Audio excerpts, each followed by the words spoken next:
2024년도에 한번 국내 감축 목표치도 확대를 하고 그다음에 이걸 예전에는 BAU 방식이라고 해서 우리가 아무것도 안 하면 언나 배출했을 때 대비 37% 줄이겠다라고 해서 목표를 설정을 했는데 그 선진국은 그렇게 하면 안 된다라고 해서 파리협정에서 이야기하고 있기 때문에 선진국 같은 경우는 절대적으로 걔네가 얼마만큼 줄 거야라고 목표를 제시하도록 되어 있습니다. 그래서 우리도 이제 선진국처럼 목표를 좀 구체적으로 설정하자라고 해가지고 우리는 그러면은 BAU 방식이 아니라 2017년 이제 2017년 대출량은 고정이 되어 있습니다. 2017년 고정된 대출량 대비 얼마를 줄이겠다라는 방식으로 변경을 합니다. 그래서 나온 게 2017년 대비 24.4%, 2018년 대비 26.3%였는데 이렇게 지금 또 탄소 중립에 부합하도록 상향해야 된다라고 해가지고 2018년 대출량 대비 40%까지 굉장히 상향이 됩니다. 영국 같은 경우에는 이미 줄어들고 있는 상황이었기 때문에 줄어든 경로 그대로 가면 되지만 이 딱 봐도 차이가 나는 게 우리나라 같은 경우에는 90년도부터 해서 한 두어 번 줄어든 해가 있기는 하지만 증가 추세에 있는 액을 정점 달성도 없이 그냥 끌어내리는 이런 식의 지금 목표 설정을 했습니다. 굉장히 의욕적인 목표 설정을 한 곳이었습니다. 근데 도대체 누가 그렇게 배출을 하고 있냐 하면은 에너지 분야가 국가 배출량의 87.7%를 차지하고 있습니다. 여기 에너지 분야라고 하면은 에너지를 생산하고 전환시키고 소비하는 분야예요. 그러니까 발전, 제조, 수송, 건물 이런 부분에서 연료를 소비하는 분야에서 총 배출량이 국가 배출량의 87%를 차지합니다. 지금 이렇게 굉장히 어려운 상황인데 엎친 데 덮친 격으로 그 글로벌 통상에 새로운 규범이 등장을 하고 있습니다. 제품을 만드는 과정 중에서 온실가스가 얼마나 배출되느냐가 새로운 무역 장벽 내지는 새로운 제품의 경쟁력 요소로 작용하는 그런 이제 규범이 만들어지고 있는 세상입니다. 왜 그러느냐?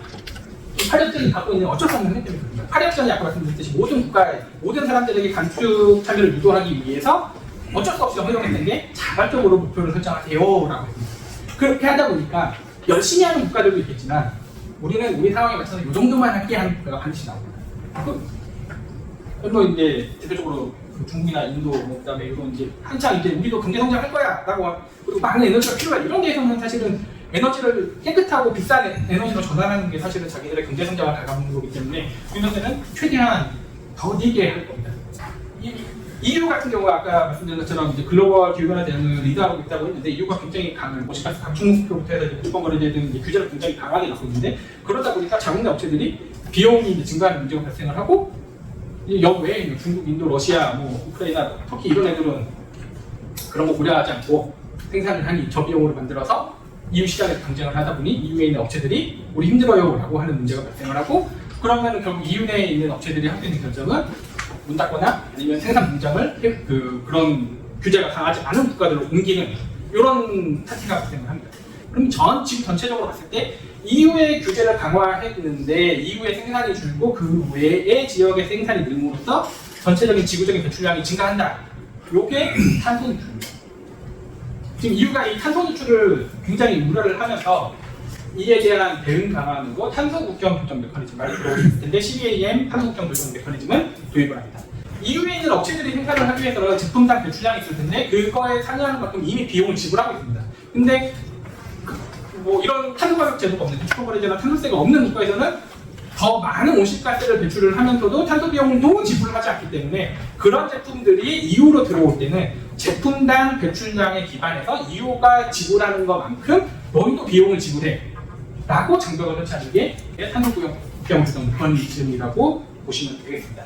무인 승차 문제를 해결하기 데 있어서 가장 직접적인 거는 EU 시범처럼 직접적으로 비용을 부담하는 건데 EU는 경제 공급되지 않습니까? 그러니까 사실 가능한데 우리나라랑 일본, 중국이 모여가지고 합의하에 우리는 얼마 정도의 탄소 비용을 부과를 하고 우리 시장에 들어온 애들은 얼마만큼 탄소 비용을 부과를 하자 합의를 보기가 쉽지 않은 거지 않습니까?